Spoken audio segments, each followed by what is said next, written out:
Assalamualaikum, selamat pagi, Ustazah. Iya, Mbak Laras. Waalaikumsalam warahmatullahi wabarakatuh. Apa kabar, Ustazah? Sehat hari ini? Alhamdulillah, alhamdulillah. Semoga lebih baik, insya Allah. Amin. Mudah-mudahan hari ini diberikan kelancaran ya untuk memberikan kajian pagi Insya hari Allah, ini, insya Insya Allah. Allah. Nah, ini Ustazah Mai, kita mau berbicara tentang pengaruh makanan dan minuman bagi jiwa manusia yang ternyata memang apa yang masuk dalam tubuh kita ini punya pengaruh begitu ya Iya. terhadap jiwa gitu, tidak hanya kesehatan ternyata. Monggo Ustazah Mai untuk disampaikan mukadimahnya pagi hari ini. Baik, terima kasih Mbak Laras dan seluruh pendengar RRI Malang di mana saja berada. A'udzubillahi minasyaitonirrajim. Bismillahirrahmanirrahim. Alhamdulillah. Alhamdulillahilladzi arsala rasulahu bil huda wa dinil haq liyudhhirahu 'ala dini kullih walau karihal musyrikun. Asyhadu an la ilaha illallah wahdahu la syarikalah wa asyhadu anna Muhammadan 'abduhu wa rasuluh alladzi la nabiyya ba'dah. Allahumma shalli wa sallim ala Muhammadin wa ala alihi wa ashabihi wa sallim ajma'in. Ya ayyuhalladzina amanu taqullaha haqqa tuqatih wa la tamutunna illa wa antum muslimun. Sadaqallahul azim. Alhamdulillah, puja dan puji syukur kita haturkan kehadirat Allah Subhanahu wa taala yang telah begitu banyak memberikan nikmat dan karunia-Nya kepada kita sampai dengan pagi hari ini di Selasa 23 Januari 2024 bertepatan dengan 11 Rajab 1445 Hijriah ini. Semoga saja nikmat yang begitu besarnya yang tak ternilai ini akan terus mampu membimbing hati kita untuk tak henti-hentinya bersyukur kepada Allah Subhanahu wa taala sehingga akan terus ditambahkan nikmat itu dan terlebih-lebih diampunkan segala dosa dan kesalahan kita. Tak lupa salawat salam senantiasa terlimpah kepada yang mulia, yang terkasih junjungan kita Nabiullah Muhammad sallallahu alaihi wasallam yang telah membimbing kita dari gelapnya kejahilian menuju jalan terang, menuju jalan keridhaan Allah Subhanahu wa taala. Dan siapapun dari kita yang istiqomah menjalankan syariat dan sunnah, itulah yang nanti akan mendapatkan syafaat di yaumul qiyamah nanti. Para pendengar sekalian yang berbahagia, sungguh pengaruh makan dan minuman itu adalah sangat berpengaruh bagi jiwa kita. Karena itulah diharapkan kita harus tahu dulu makanan, minuman atau produk itu yang halal, betul-betul halalan thayyiban ya. Yang bagaimana?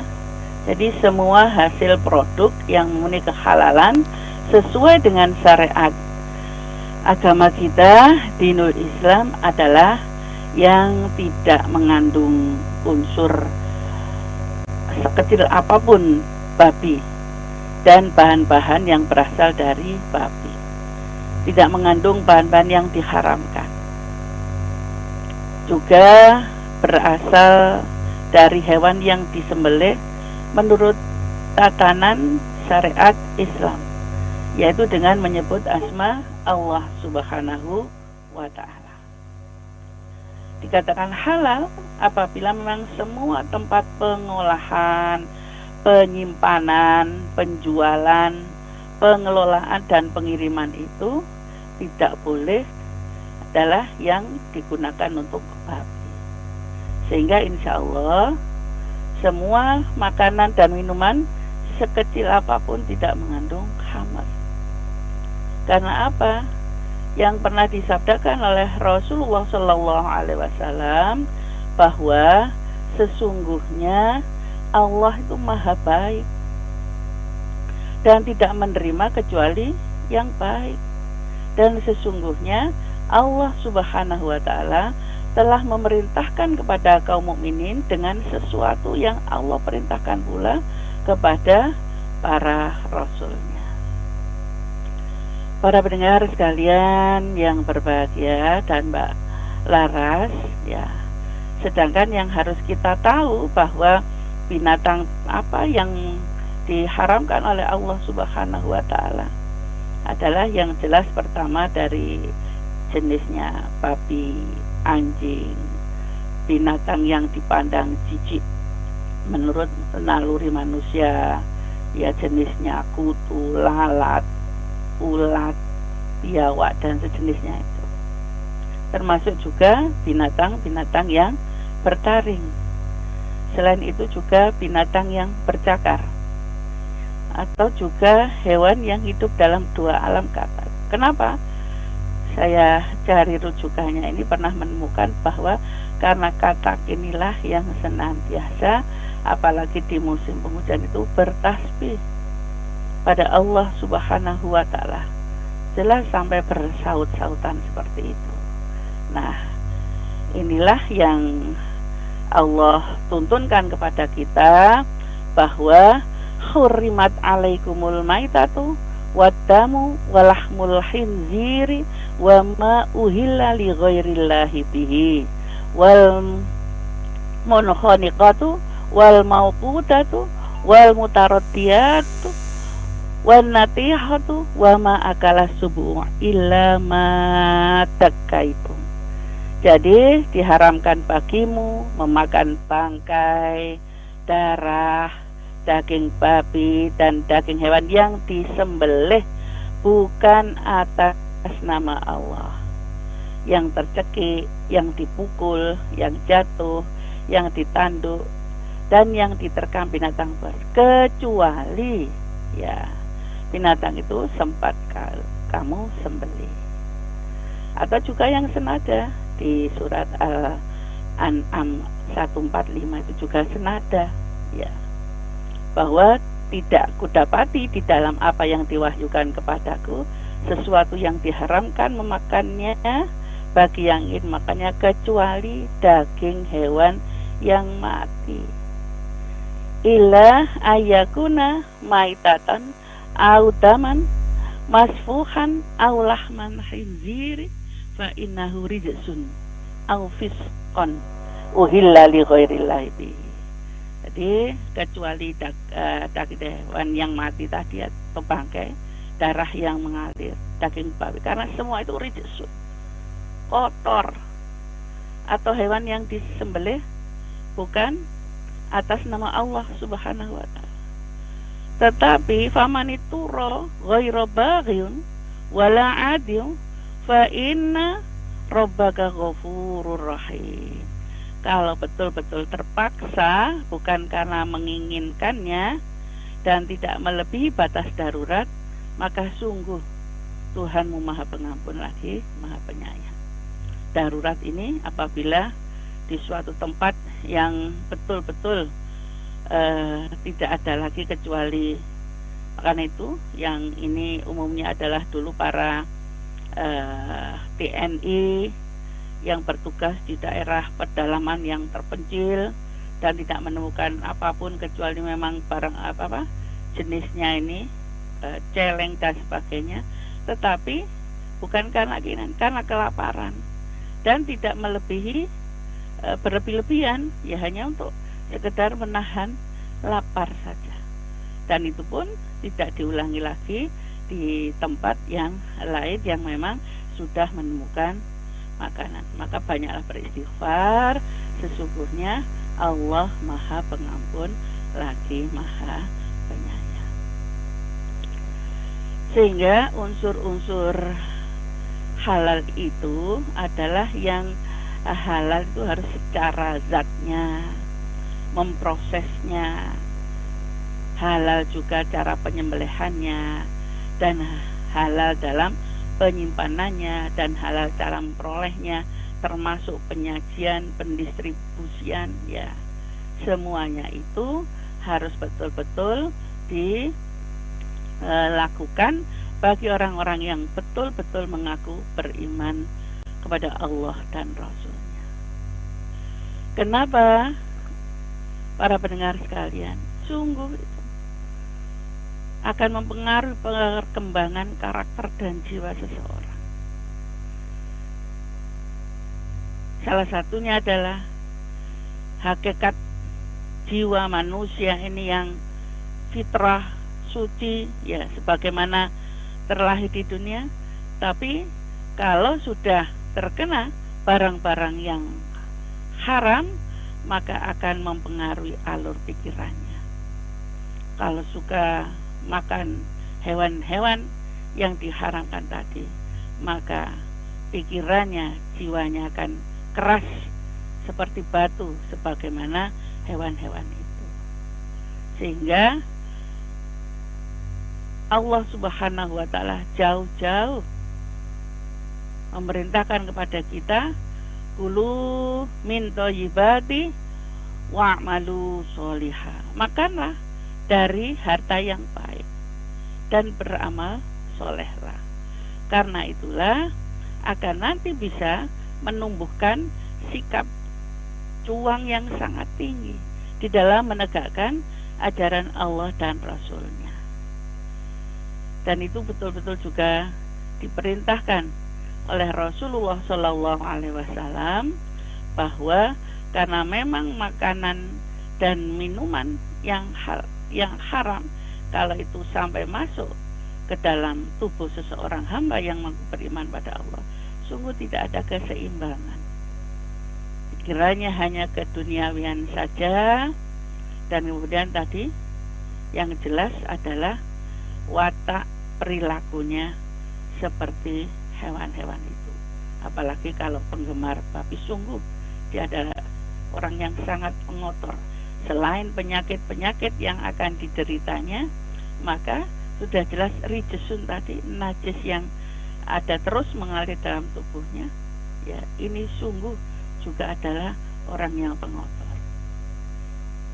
Maka dari Tabrani, dari Abu Hurairah, barang siapa yang berusaha atas keluarganya dari barang halalnya, maka ia seperti orang yang berjuang di jalan Allah. Dan barang siapa menuntut dunia akan barang halal dalam perniagaan, maka dia berada dalam derajat orang-orang yang mati syahid. Para pendengar sekalian yang berbahagia, sungguh apabila seseorang ini senantiasa menjaga kebersihan lahir batin apa yang dimakan dan apa yang diminumnya, maka lisan pembicaraan pun akan terjaga. Ya. Sehingga kalau seseorang itu terus bisa melakukannya, inilah sabda Nabi, barang siapa yang makan makanan halal 40 hari, maka Allah akan menerangi hatinya dan dia alirkan sumber-sumber hikmah dari hati atas lisannya. Nah, ini kalau berturut-turut, apalagi kalau seterus seumur hidupnya, sungguh terangnya hatinya, pikiran-pikirannya, hikmahnya yang sangat luar biasa yang akan didapatkan. Nah, inilah jiwa-jiwa semacam inilah yang harus kita tumbuhkan di dalam diri kita dan seluruh anggota keluarga kita, sehingga betul-betul yakin-yakinnya ada kepercayaan diri di hadapan Allah Subhanahu wa taala, walaupun di sisi lain banyak kesalahan, banyak kekhilafan, tapi terus akan yakin, seyakin-yakinnya bahwa ampunan Allah itu sangat luas. Ya. Para pendengar sekalian yang berbahagia, bahkan sampai juga dikatakan bahwasanya saat memohon kepada Allah Subhanahu wa taala untuk menjadikan saat diperkenankan doanya. Lalu beliau bersabda, baikkanlah makananmu, maka doamu akan diperkenankan. Maka dari sini bisa terlihat bahwa doa yang tertolak ataupun masih belum dikabulkan, ya harus kita periksa makanan kita ini sudah betul-betul halal di dalam zatnya, memprosesnya, penyembelihannya, memperolehnya, penyimpanannya, dan sebagainya. Nah ini betul-betul akan sangat mengkaji juga terkabul dan tidaknya doa kita lantaran makanan dan minuman yang masuk ke dalam tubuh kita. Karena itulah para pendengar sekalian yang berbahagia, sekali lagi yang sangat kita takutkan, sangat kita khawatirkan apabila tidak terbersihkan dan masih terus melekat di dalam tubuh kita, makan dan minuman yang tidak halal tadi tidak diterima amalan. Ketahuilah bahwa suapan haram jika masuk ke dalam perut salah seorang dari kalian, maka amalannya tidak diterima selama 40 hari. Dan juga tidak terkabulnya dosa. Itu tadi yang kisah dari saat itu tadi. Bahkan akan mengikis keimanan pelakunya. Maka kenapa sampai minuman khamr yang awalnya dulu memang belum diharamkan, ternyata saat minum khamr menjadi mabuk dan tidak tahu apa yang diucapkan dan jiwa tidak terkontrol, maka sejak itulah innamal khamru wal maisir, diharamkan khamr, minuman itu, karena tidaklah peminum khamr termasuk seorang mukmin ketika ia meminum khamr, sabda Rasulullah Shallallahu Alaihi Wasallam. Dan yang sungguh pengaruh yang luar biasa adalah mengerasnya hati. Mengerasnya hati ini adalah akan bisa ditaklukkan apabila seseorang itu makanannya, minumannya mulai yang haram-haram semuanya ditinggalkan, dibersihkan sebersih-bersihnya, diganti dengan makanan yang halal, sehingga hatinya perlahan-lahan menjadi lunak, kemudian menerima segala sesuatu penuh dengan ikhlas dan menjadi orang yang penyabar. Karena itulah para pendengar sekalian yang berbahagia, hal-hal yang kaitannya apa saja sehari-hari yang kita makan, ya terutama yang paling banyak ini adalah daging ayam, maka harus betul-betul diidentifikasi yang terlihat betul-betul bersih dan halal itu kalau memang warna ayamnya normal putih kemerah-merahan merata. Karena kalau sudah ada kebiru-biruan dan lembek, apalagi sampai terkelupas, lah ini menjadi tanda tanya.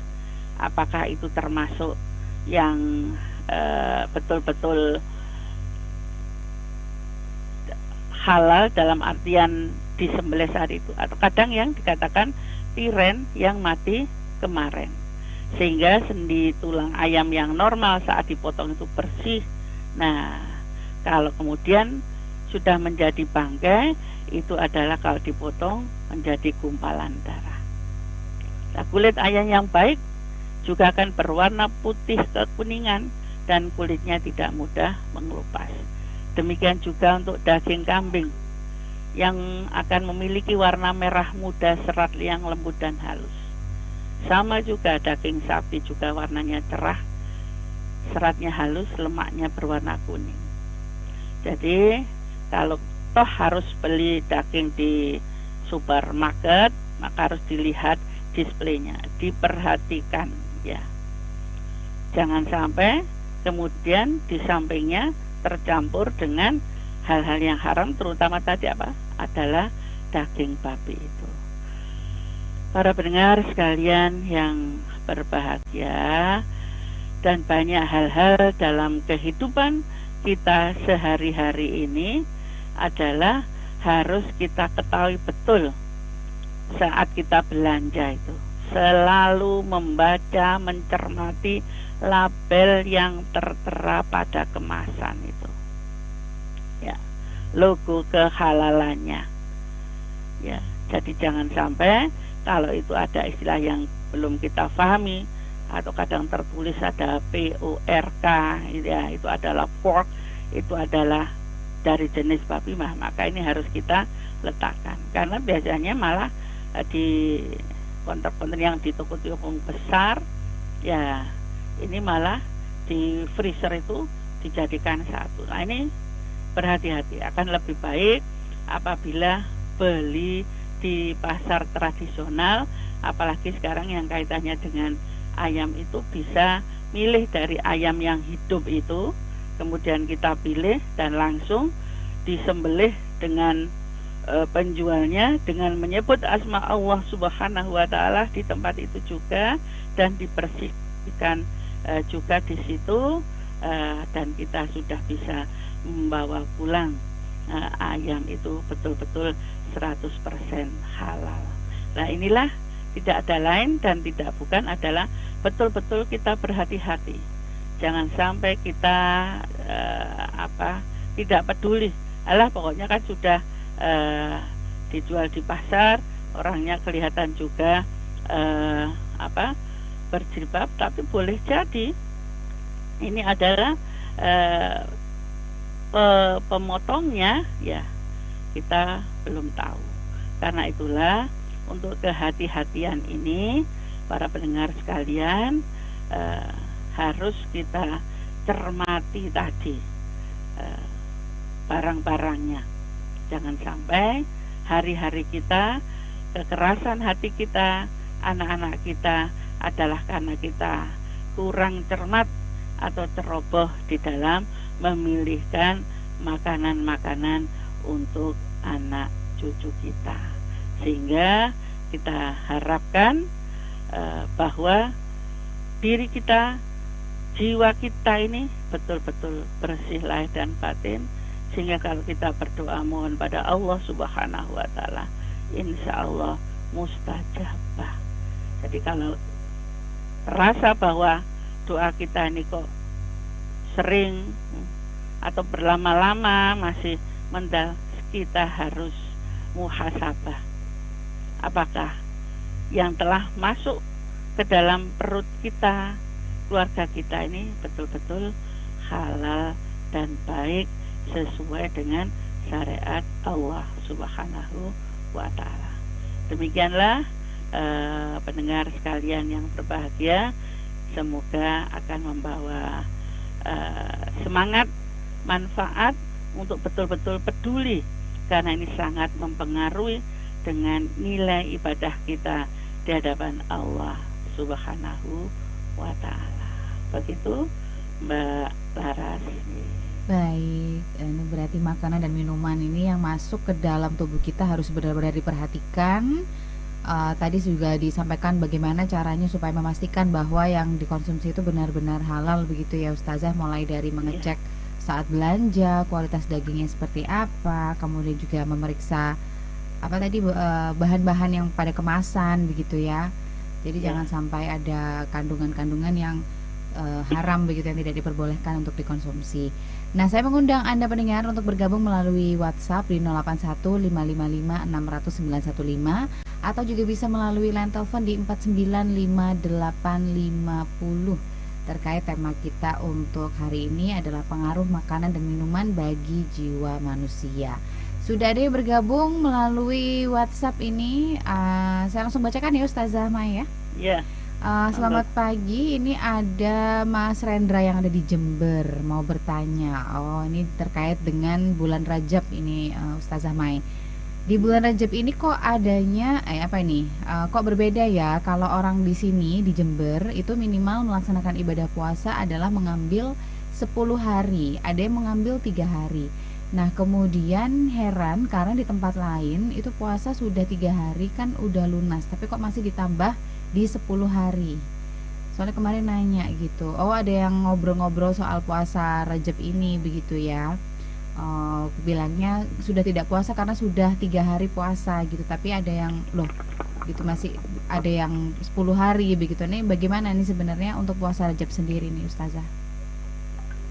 Iya, jadi mohon maaf sekali lagi, mohon maaf untuk hadis tentang puasa Rajab ini hampir setiap tahun senantiasa dibahas. Ya, ini menyangkut perbedaan fikih ya, dalam artian membaca hadis itu. Sejauh yang selama ini saya baca dan yang hadis Bukhari yang saya miliki termasuk Bulughul Maram dan juga Riyadhus Shalihin, maka tidak kami dapati yang sahih itu adalah perintah puasa Rajab khusus niat puasa Rajab. Jadi kalau yang kemudian dapat sekian yang begitu sangat obral pahalanya, bahkan kalau dilihat secara melebihi daripada puasa Ramadan ya. Karena itulah oleh Syekh Albani bahwa ini adalah termasuk hadis yang tidak sahih, hadis dhaif. Kalau toh ingin tetap berpuasa di bulan Rajab ini, niatnya adalah ya yang seperti biasanya, seperti bulan yang lain, pas puasa Senin Kemis ya niat puasa Senin Kemis. Kalau kemudian ingin lagi lebih banyak adalah puasa Daud itu yang sampai optimal kan, jadi 1 bulan bisa 15 kali, karena sekarang puasa besok tidak, sekarang puasa atau tidak, atau tetap saja mulai hari Kamis itu, Kamis besok tanggal 25 ya, 25, 26, 27 ini adalah puasa Yaumul Bait. Niatnya seperti itu, bukan dikhususkan bulan Rajab. Dan amalan-amalan khusus di bulan Rajab memang tidak kami temukan kesahihannya. Memang bulan Rajab adalah bulan haram yang penuh dengan kemuliaan, penuh dengan amal saleh. Tapi kekhususan yang diniatkan khusus Rajab, ngapunten sangat Mas Rendra, tidak kami jumpai hal-hal yang semacam itu di hadis yang sahih yang kami punyai 1-9 Bukhari ini dan Muslim, serta di Riyadhus Shalihin ini tidak kami dapati. Ngapunten, yang kami dapati ada di kumpulan hadis dhaif itu. Ngapunten. Baik, sudah terjawab ini Mas Rendra yang ada di Jember ya, ini terkait dengan puasa Rajab begitu. Nah, kemudian saya lanjutkan lagi nih, sudah mulai rame ini Ustazah. Saya mau baca lagi dari Bu Siti yang ada di Sanan bertanya. Assalamualaikum Ustazah Mai, mau bertanya halo? Ya. Bagaimana dengan minum susu bubuk, apakah itu halal begitu? Yang ditanyakan. Ya, insya Allah selama ini kan, kemudian apalagi untuk anak, karena susu ini kan dari ya sapi yang diolah, yang insya Allah tidak ada campuran yang lain, sambil dilihat betul ingredientnya di situ, tidak ada hal-hal lain. Dan insya Allah susu-susu ini adalah termasuk minuman-minuman yang halal ya. Tetapi yang kemudian selain itu yang kita sekarang ini yang berhati-hati, ada oknum-oknum ini yang kemudian sepertinya minuman teh, ternyata ini adalah memang sindikat yang mengirimkan, menyelundupkan. Nah, ini yang harus kita cermati untuk anak-anak kita. jadi semacam itu. Insya Allah Bunda, bahwa susu bubuk ya adalah untuk anak-anak kita, maka itu adalah termasuk yang halal. Yes. Baik.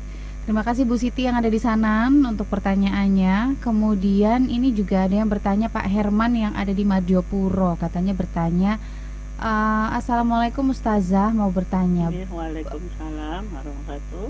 bolehkah mengonsumsi makanan haram dengan tujuan terapi atau pengobatan? Misalnya minum darah ular begitu untuk pengobatan. Nah, ini bagaimana Ya ini? tadi karena darah yang mengalir termasuk DD atau marus itu ya katanya untuk tambah darah. Maka walaupun untuk pengobatan Pak siapapun Pak Herman ya, jadi walaupun untuk pengobatan tetap diupayakan yang halal ya. Masih banyak pengobatan yang halal yang akan lebih baik hasilnya. Nanti ini akan tadi pengaruhnya karena itu udah dari ular, nanti akan naudzubillah min dzalik, jiwanya seperti ular tadi, berlidah dua, kemudian mudah emosional dan sebagainya.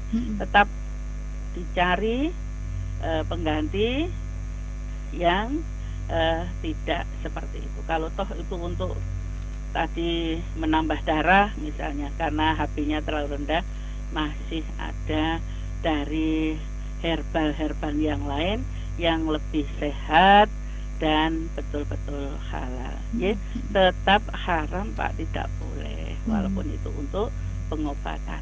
Baik. Ya.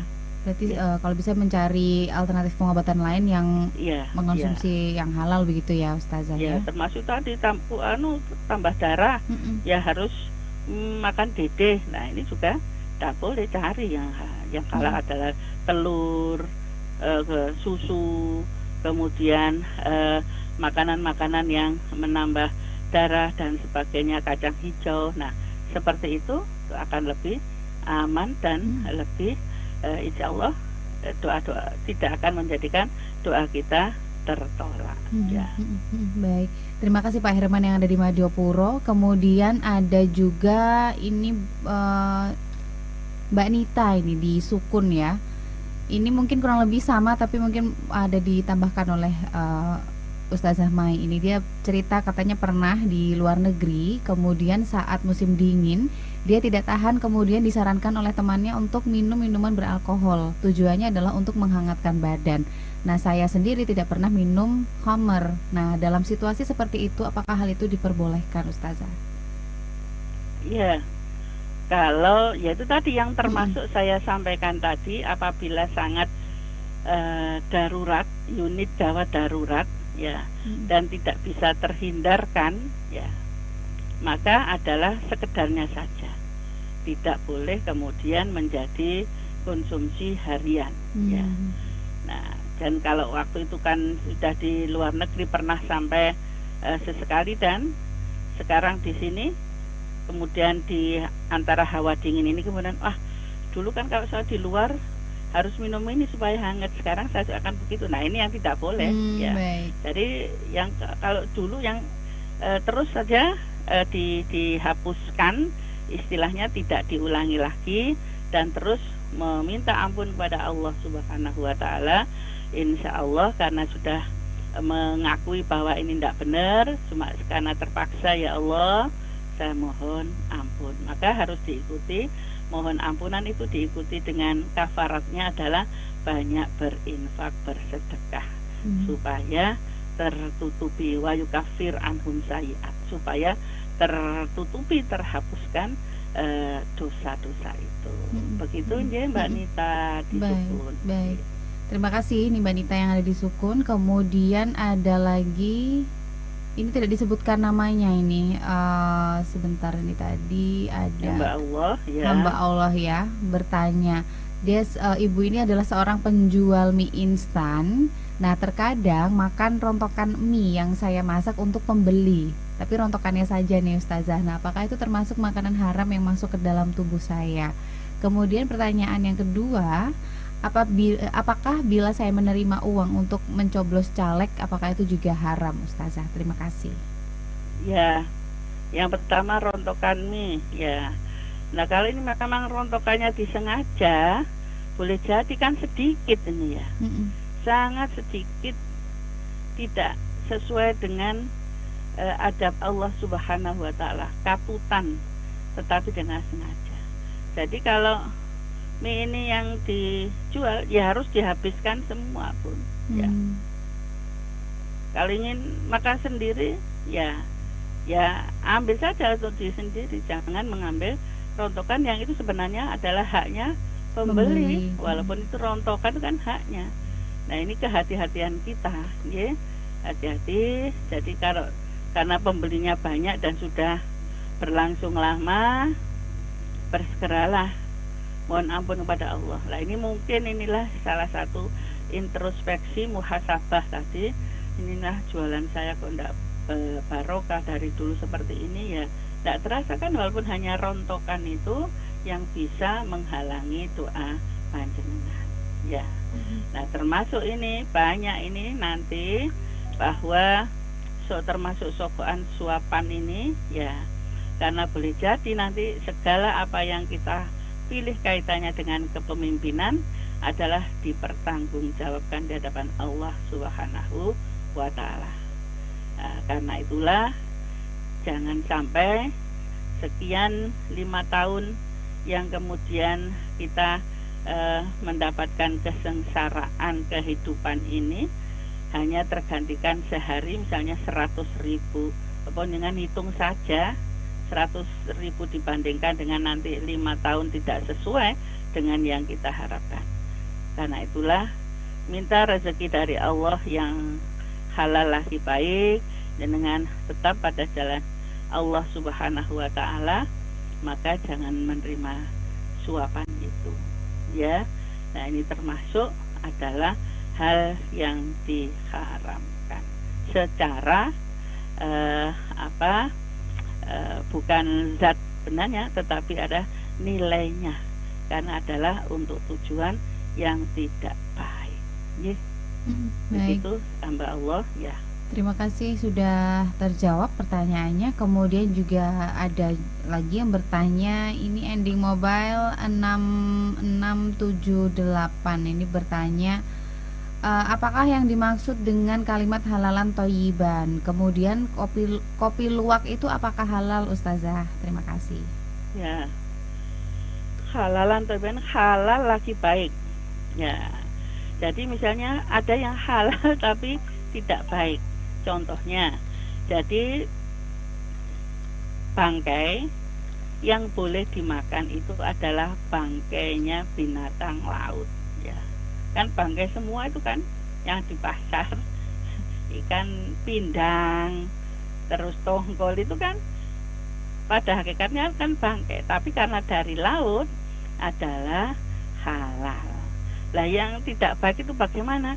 Adalah ternyata yang busuk, misalnya mujair ataupun ikan kakap dan sebagainya, sudah baunya tidak enak, kemudian sudah siripnya sudah tidak merah. Nah, ini adalah halal tetapi tidak baik. Nah, itu salah satu contohnya. Jadi harus yang halal lagi baik, yang masih segar ya. Termasuk kadang-kadang ya jenis sayuran ya, karena misalnya tomat ini adalah sekarang ini lagi mahal ya Mbak Laras.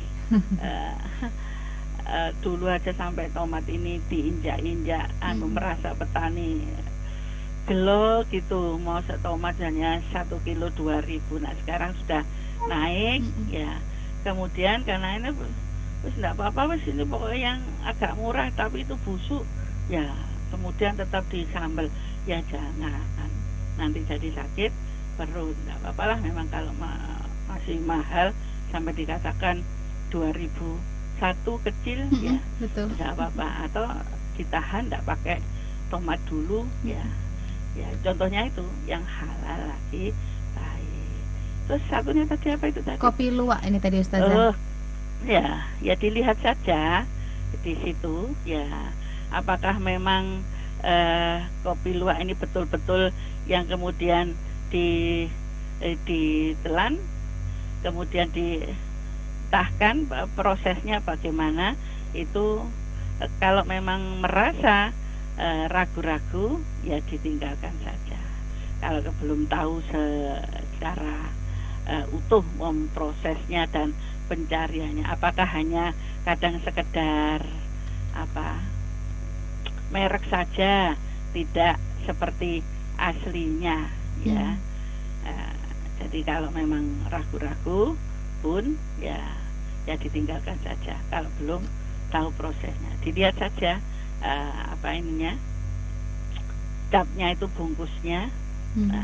Kalau memang betul-betul bisa dipertanggungjawabkan ya, dan ada labelnya halal ya kita lanjut.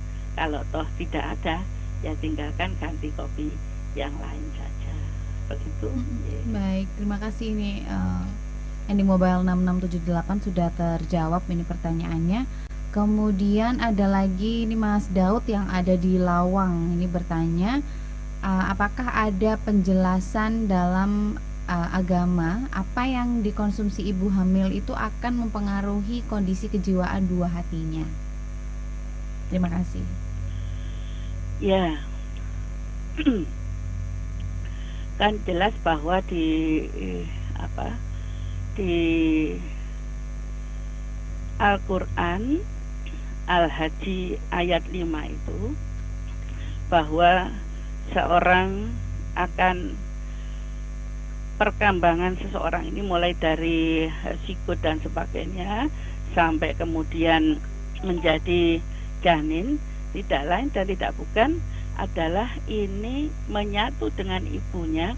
Apa yang dimakan, apa yang diminum, dan apa yang dikonsumsi termasuk perilaku ibunya sungguh sangat mempengaruhi ya. Jadi anak ini termasuk Rasulullah yang mengatakan bahwa berdoalah sebelum wudulah sebelum tidur sebagaimana berwudu untuk sholat. Sebagaimana juga sepasang suami istri yang akan berjima hendaklah berwudu dan jangan lupa berdoa. Maka setan tidak akan bisa ikut. Kan Rasulullah pisahkan bahwa orang yang berjima tanpa berdoa, tanpa berwudu, maka akan ada campur tangan setan. Nah, inilah yang akan mempengaruhi kejiwaan seseorang anak nanti terlahir yang akan menjadi liar, karena di situ sama sekali tidak tersentuh doa, hanya karena nafsu semata. Nah, di sisi lain makanannya ibu untuk dipasok supaya bisa makan dari plasenta, ini juga sungguh-sungguh sangat mempengaruhi. Apalagi kalau kemudian makanannya itu nuwun sewu maaf, mungkin dari hasil yang tidak halal secara bukan zatnya tetapi cara memperolehnya, dari barang curian, dari bahan tadi misalnya jualan kemudian tidak sepenuhnya diberikan tetapi disisihkan, dikurangi ya, mengurangi timbangan. Nah, ini juga akan menjadikan sosok perilaku karakter yang terlahir nanti tidak baik. Begitu Pak Daud. Semoga saja seluruh ibu-ibu yang hamil yang mengaku beriman kepada Allah Subhanahu wa taala betul-betul tidak hanya berdoa Robbi habli minas sholihin, jadikanlah anakku ini yang kandung anak yang soleh, tetapi adalah tidak peduli bagaimana memasok makanan, bagaimana cara juga memelihara bayi itu di dalam kandungan, maka ia akan sama saja tidak ngefek istilahnya. Begitu Mbak Lara. Baik. Ini ada pertanyaan terakhir ini Ustazah untuk pagi hari ini dari Pak Tulus. Selamat pagi Pak Tulus, Assalamualaikum. Mau bertanya bagaimana kalau kita minum obat pil atau kapsul yang tidak ada label halal, sedangkan kita tidak tahu komposisinya apa begitu. Ya, Terima kasih. ini obat untuk apa? Hmm. Jadi hati-hati, ya hati-hatinya itu nanti itu obat keras, ya yang halal saja juga harus dilihat bahwa ini ada yang lingkaran hijau. Lingkaran hijau ini memang dijual bebas.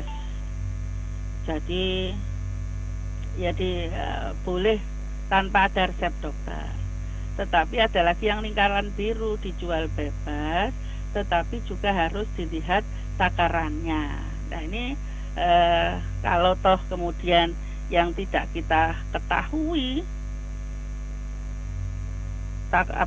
takarannya dan sebagainya, wah, nun sewu Pak Tulus, ini banyak sudah kejadian, ya seperti sering tetangga saya pokoknya ya diminum begitu, akhirnya mempengaruhi pendengaran, betul-betul rusak pendengarannya karena suka minum obat-obat yang tidak ada labelnya. Pokoknya nawa enak, tidak tahu, tidak banyak efek sampingnya. Ya, kita jaga betul tubuh dan organ yang diberikan oleh Allah yang sungguh sangat mahal ini, supaya